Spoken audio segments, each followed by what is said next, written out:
오늘은 이 살해의 신앙에 대해서 좀 살펴보고자 합니다. 살해가 어떤 신앙을 가졌는지, 제목에는 성급하게 맛보려고 한 살해의 신앙이라고 이렇게 되어 있습니다. 오늘 살해를 통해서 큰 교훈을 얻고자 합니다. 하나님이 당신의 백성을 연단하시며 또 훈련하실 때 사용하는 방법 중에 가장 큰 비중을 차지하는 것이 있습니다.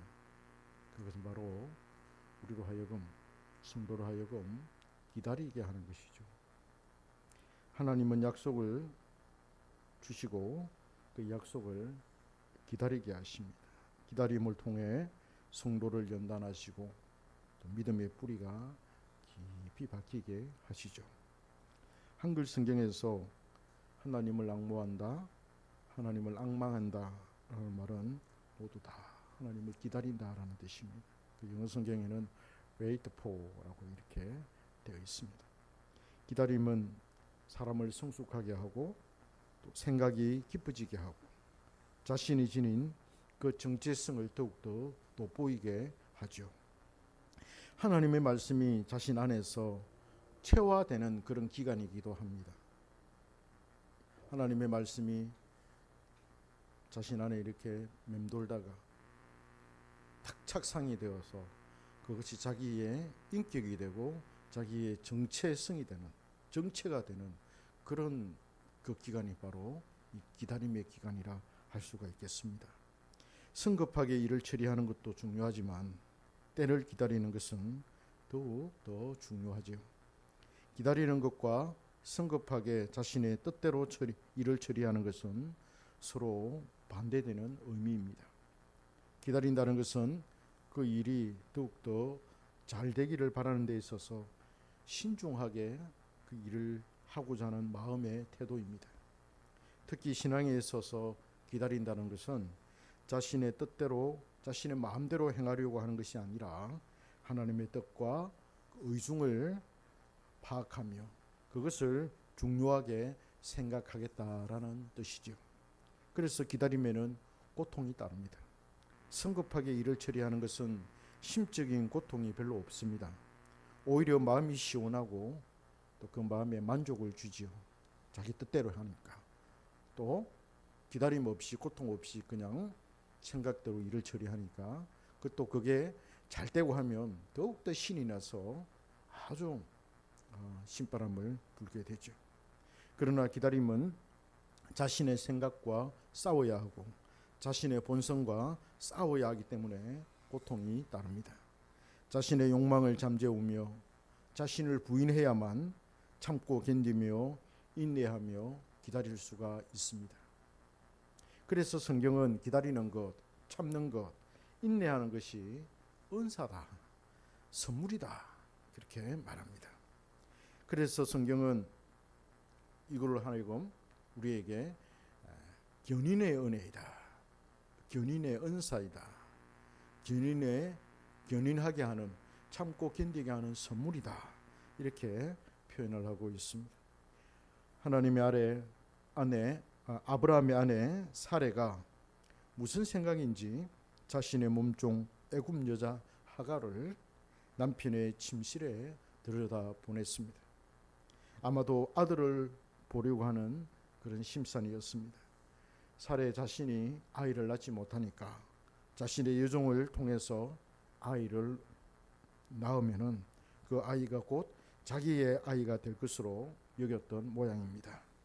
조선시대로 치면은 일종의 씨바지로 생각을 했던 것이죠.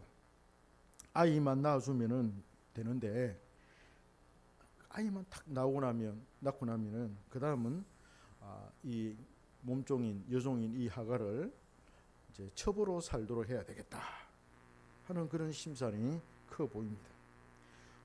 종의 신분은 아니지만은 이제 종의 신분에서 아이를 낳았으니까, 주인의 아이를 낳았으니까 종의 신분에서는 좀 벗어나게 되는데 그렇다고 해서 여주인의 신분도 아닌 그 중간, 첩과 여주인의 그 중간 어디쯤에 위치를 정해줄 모양이었습니다. 종과 여주인 그 사이에 자리가 바로 첩의 자리이지 않겠습니까? 하갈이 막상 이제 아이를 잉태하고 임신을 하다 보니까 여주인의 자리가 탐이 났던 것이죠. 하갈은 하나님의 섭리와 하나님이 자신의 여주인 사레에 대해서 어떤 계획을 가지고 계신지, 또 사레가 하나님께 어떤 존재인지에 대해서 하갈은 전혀 모릅니다. 어떻게 알 수 있겠습니까?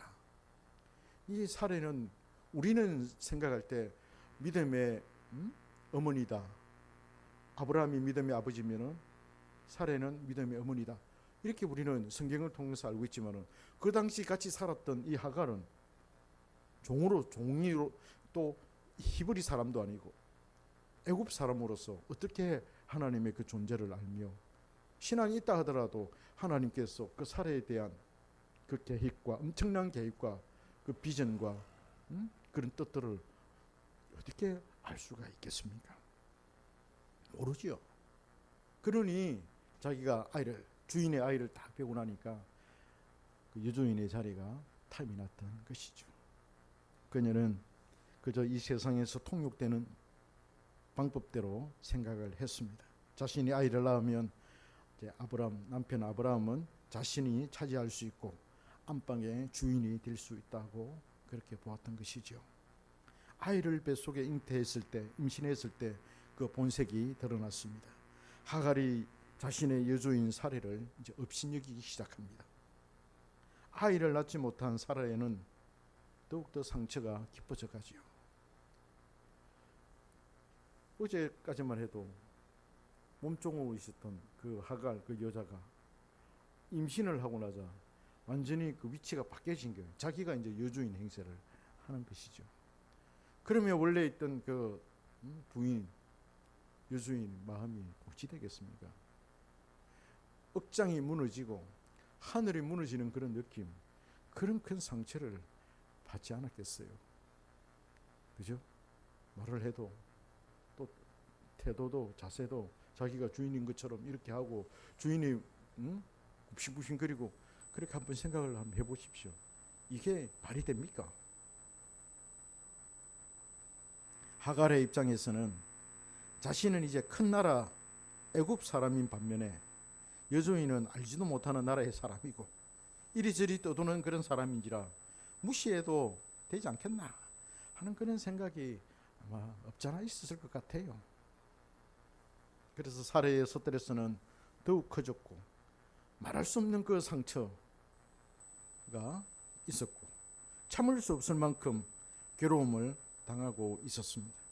사레는 인내심이 그리 큰 사람이 아니었습니다. 고통을 참고 견딜 만큼의 인내력을 소유한 사람이 아니었습니다. 그래서 그는 남편을 찾아갑니다. 자신이 당한 괴로움을 남편에게 그대로 돌려줍니다. 안 그렇겠어요? 종하고 머리채를 잡고 싸우겠어요? 어떻게 하겠어요? 남편에게 찾아갑니다. 내가 당하는 고통은 당신이 받아야 마땅하다. 하나님이 우리를 판단해 주셔야 된다. 그러면서 남편을 막 졸라댑니다. 남편 아브라함에게 화풀이를 막 해대죠.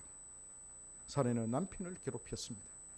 남편 아브라함은 잉태한 하갈을 귀하게 여겼으면서도 이 문제를 올바르게 해결하기 위해서는 하갈을 사레의 권위 아래에 두어야 한다고 생각했습니다.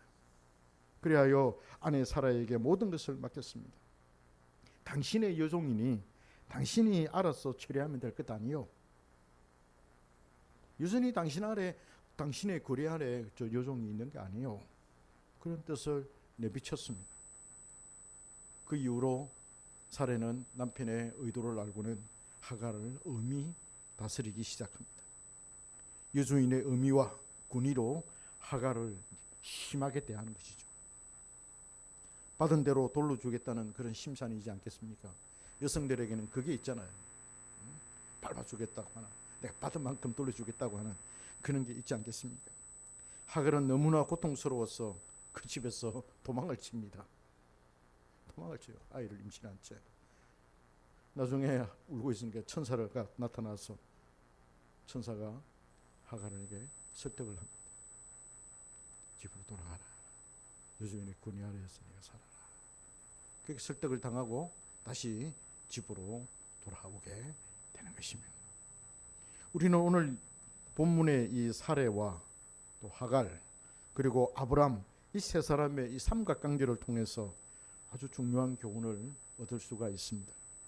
먼저 사례가 왜 이런 방법을 선택했을까 하는 거예요. 사례의 이 프로젝트는 거룩한 사람이 상상도 못할 방법이었고 결코 추구해서는 안 될 그런 세상적인 방법이요 또 정욕적인 방법이었습니다. 그런데 왜 이 사례는 이 방법을 선택을 했을까요? 자식에 대한 간절함 때문에, 자식을 얻고자 하는 그런 열망 때문에, 자식을 얻고 싶어서 이 방법을 선택했을까요? 그것 때문에 여종에게 자기 자신의 자리를 내주었을까요? 자기의 잠자리를 내어주었을까요? 저는 아니라고 봅니다. 물론 인간인지라 자식을 얻고 싶은 마음이 왜 없겠습니까마는 그것이 그에게 근본적인 이유는 아니라고 생각합니다. 저는 사례가 하나님의 약속 때문에 그랬다고 봅니다. 사례는 남편 아브라함이 가졌던 하나님의 약속을 알았습니다.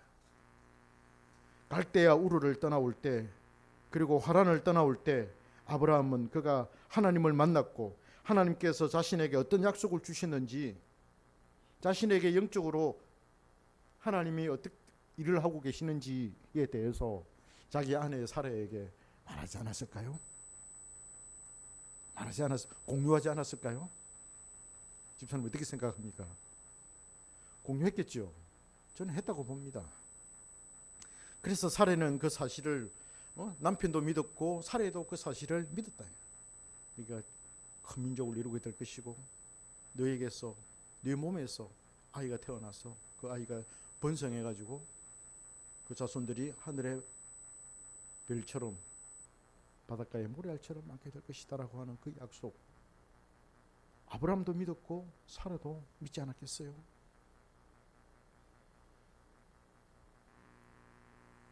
그래서 그 약속과 함께 사례는 아브라함과 함께 살 수 있었던 것입니다. 하나님께서 아브라함에게 반복적으로 약속을 말씀하셨기 때문에 그 가족들도 충분히 그 사실을 알았을 거예요. 칼빈도 사례가 그 반복된 약속을 알았을 것으로 그렇게 해석을 하고 있습니다. 사례는 모든 경건한 자들의 어머니라고 불리지지 않습니까? 믿음의 어머니다. 모든 하나님의 택한 백성들, 경건한 사람들의 어머니다. 이렇게 불려지고 있습니다. 이 말은 그도 역시 남편과 동일하게 하나님의 약속을 받은 사람이다. 그런 뜻이 들어가 있지 않습니까? 그러므로 사례는 단순히 자연적인 충동으로 자신을 갖고자 한 것이 아니었어요. 그래서 아이를 얻고 싶어서 나름의 그렇게 한 것이 아니라는 거예요. 그는 나름의 이유와 합당한 의도가 있었습니다. 사례는 하나님께서 약속하신 그 복을 얻으려고 그 일념으로 이 일을 하게 된 것입니다. 나름의 합당한 이유가 있었다는 거예요. 나름의 내가 이렇게 하는 것은 하나님을 위한 것이다. 하나님께서 우리에게 주신 그 약속, 그 비전을 위한 것이다라고 하는 당위가 있었고, 그죠? 명분이 있었습니다. 그렇잖아요. 그러니까 사례가 그냥 난데없이 자기 그냥 막 복잡한 생각에 의해서 막 아이를 얻고 싶어서 그렇게 일을 한 것이 아니라 나름의 합당한 그런 이유가 있었다는 것이죠. 자신의 부부 권리를 다른 사람에게 넘겨주면서까지 그 복에 그는 집착을 하였던 것입니다. 이 때문에 그는 아브라함에게 자식을 안겨주어야 한다고 강한 마음을 먹게 되었습니다. 사례가 이해가 됩니다. 아내로서 하나님은 약속을 그렇게 하셨고 자기 민족이 자기 일가가 시족이 큰 민족을 이루게 된다라고 하는 그 거대한 그 비전이지 않습니까? 우리 교회를 치면 777 프로젝트 이거보다도 말할 수 없는 비교가 되지 않을 만큼 엄청난 큰 비전. 이거 아내로서 이렇게 생각하니까 어떻게 되겠습니까? 뭔가를 남편에게 뭔가 좀 안겨줘야 되겠는데 이러니까 내가 이거 문제다. 내가 이 불임 여성이고 내가 내 때문에 이게 남편의 이게 길이 막힌다. 뭔가 잘 안 된다. 이렇게 생각할 수도 있지 않았겠어요? 사례가 이해가 됩니다. 그러나 그가 가진 소원이나 목적이 아무리 거창하고 그럴듯하다 하더라도 그것을 추구하는 방법에 있어서 이 사례는 적잖은 죄를 범하고 있습니다. 죄를 범하고 있어요. 하나님의 말씀과 약속의 성취를 성급하게 맛보려는 것이 오히려 사례로 하여금 그 일에 집착을 하게 만들었습니다.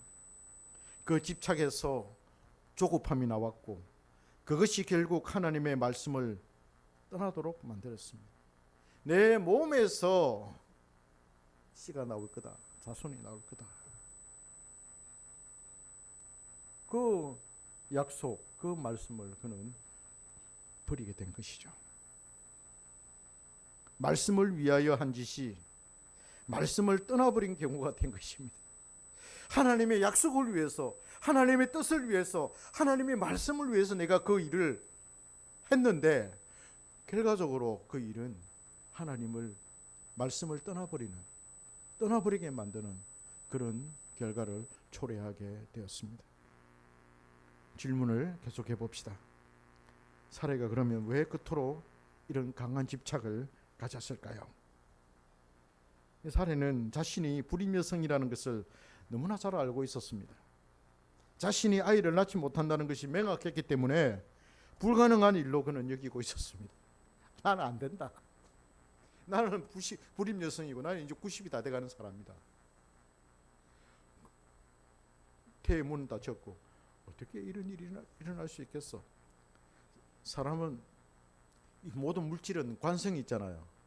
그죠? 습관이 있고 관성이 있습니다. 졸리죠 집사님 지금?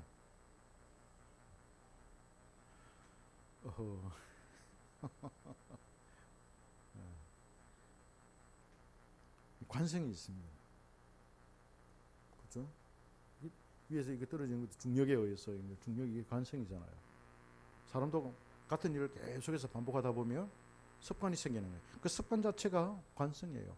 사람의 사고도 그런 관성에 젖을 수가 있어요. 동일한 환경 속에서 동일한 그런 처지 상황 속에서 계속 같은 생각, 같은 마음을 이렇게 품다 보면은 똑같은 그런 생각을 하게 돼요. 그 이상을 꿈꿀 수 없어요. 그 관성이 주는 그 족쇄라고 해야 되나, 구속이라고 해야 되나. 그 사례도 마찬가지예요. 내가 90평생 이렇게 살아왔는데 내 아이도 못 낳았고, 내가 젊었을 때도 못 낳았는데 나이 들어서까지 불임 여성에다가 나이도 들었고 태문도 닫혔고 어떻게 내가 아이를 낳을 수 있어? 안 돼. 하는 그런 마음이 너무나도 많았지 않았겠습니까? 그는 하나님의 약속을 믿었지만은 현실적으로 볼 때 그 일은 불가능하다 이렇게 여겼던 것입니다. 그렇잖아요. 불가능하다. 하나님은 그 약속을 믿기는 믿어. 하나님이 약속해 주셨으니까 하나님의 말씀은 너 맞아 믿어.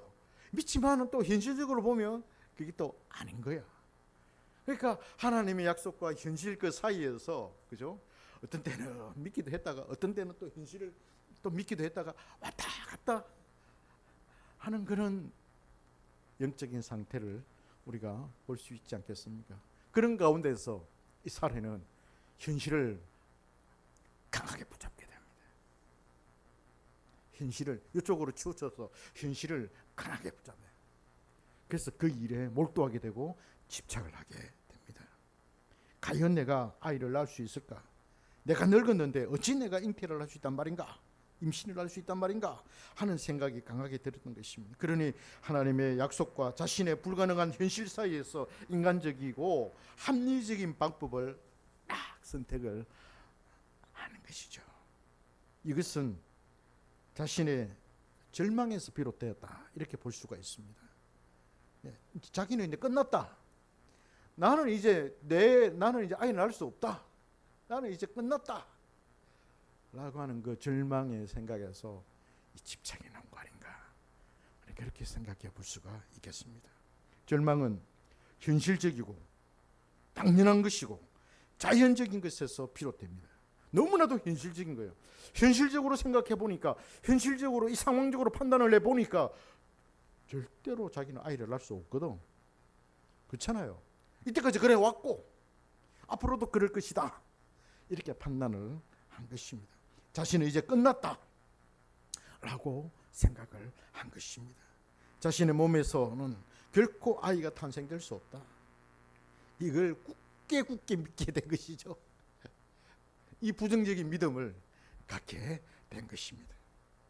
아무리 사태가 절망적이라 할지라도 하나님의 뜻과 자연의 합법적인 질서를 떠나서 절대로 다른 방법을 시도하지 말아야만 했는데, 사례는 그냥 그 방법을, 취하지 말아야 할 그 방법을 선택하고 말았습니다. 하나님은 우리 인류에게 결혼 제도를 주셨고, 그리고 일부 다처제가 아니라 일부 일처제라고 하는 그 신성한 그런 결혼 제도를 주셨고, 이 결혼 제도를 통해서 하나님은 우리가 번성되기를 원하셨습니다. 사례는 오직 그 두 사람에게만 약속된 이 부부의 침상을 그는 더럽혔습니다. 결혼의 법칙을 깨버린 것이죠. 자, 그러면 아브라함에게 다시 돌아가서 한번 생각해 볼까요? 그럼 아브라함은 그럼 죄가 없을까? 아브라함은 그럼 잘못이 없을까요? 아브라함의 잘못은 사례의 제안을 받아들인 데 있습니다. 아니, 자기가 믿음의 조상이고 믿음이 강하다 그러면, 아내가 아무리 그걸 제안한다 하더라도 그건 안 돼, 그건 하나님께서 싫어하시는 방법이야, 그 방법은 안 돼, 좀 더 기다려봐, 그래야 될 거 아닙니까? 그러면서 이런 지하에 그냥 아내의 그 간청을 탁 잘라내야죠. 근데 그 제안을 수용했다는 거예요. 그러니까 아브라함도 사례와 같은 그런 생각을 가졌다, 이렇게 볼 수가 있습니다. 아내의 소원을 따랐던 것에 그의 책임이 있습니다. 아브라함은 이 부분에 있어서 책임을 져야 합니다. 이렇게 볼 때 믿음의 조상이라 하더라도 그 믿음에는 결점이 있고 약점이 있다는 것이죠. 믿음의 사람이라 하더라도 이 세상에는 완전하고 완벽한 사람이 없다는 것을 보여줍니다. 부족한 부분이 있죠. 아브라함도 부족한 부분이 있죠. 그렇지 않습니까? 아내를 갖다가 자기 동생이라고 속이고 뭐 야곱은 없으면, 야곱은 더 그렇잖아요. 너무나도 인간적인 냄새가 많이 나는 그런 야곱이지 않습니까? 우리의 믿음의 조상들은 다 그랬습니다. 부족한 부분이 있었다, 이 말입니다.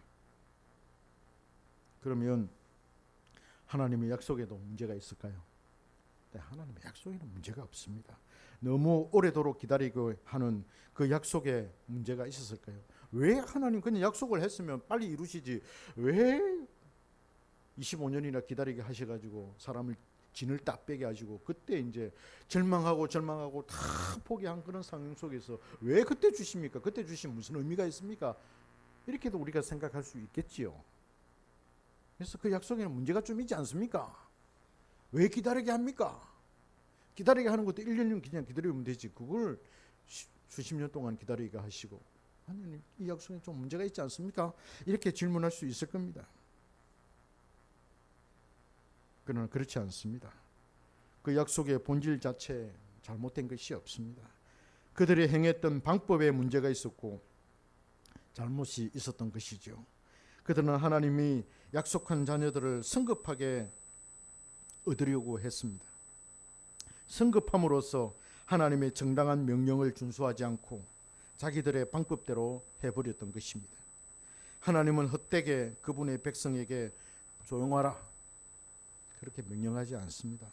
백성들에게 인내심을 갖고 꾸준히 기다리라 헛되게 그렇게 명령하지 않습니다.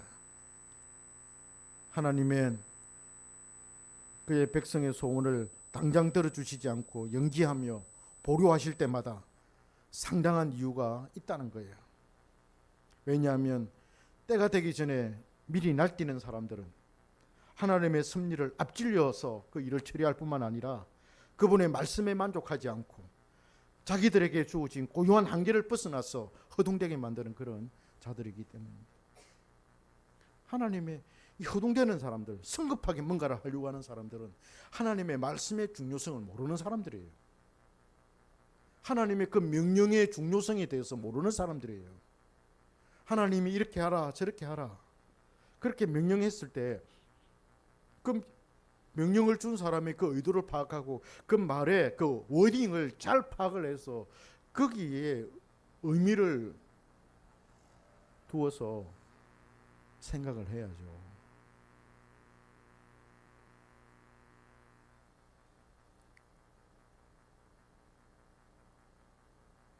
사례의 성급함은 아브라함이 단지 아버지가 되는 것을 원했을 뿐만 아니라 자기 자신도 어머니의 권리와 영예를 얻고자 하는 그런 마음이 더욱 간절했기 때문입니다.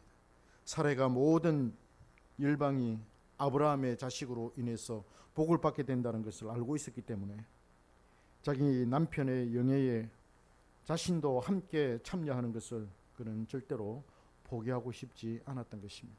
자신도 뭔가 그 일에 참여하고 싶었던 것이죠.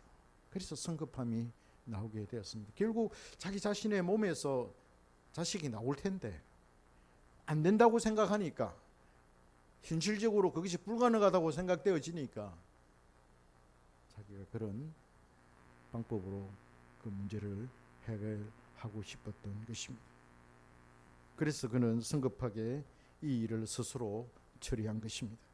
사례는 하나님의 약속을 인위적으로 이루려고 했습니다.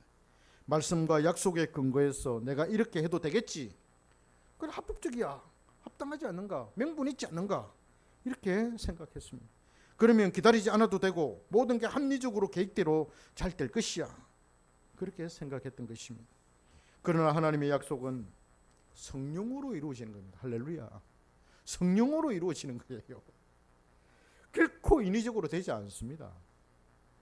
회사에서도 그렇잖아요. 인위적으로 사람들이 그렇게 한다 하더라도 하나님이 택한 백성들을 붙잡고 있기 때문에 어림없습니다. 기도하면 딱 한 방 하고 막 기도의 미사일을 쏘아대면 안 됩니다. 아무리 힘을 내도 안 됩니다. 우리 뒤에는 하나님이 딱 버티고 계시기 때문에 결코 우리를 건드리지 못합니다. 만약 사례의 생각대로 일이 그렇게 되어서 이스마엘이 상속자가 되었다면 어찌 되었겠습니까? 생각 한번 해보십시오. 사례의 생각대로, 사례의 그런 방법대로 그러면 이스마엘이 그럼 태어나가지고 상속자가 되었다, 장자가 되었다, 한번 생각해 보십시오. 사례가 존경받겠어요?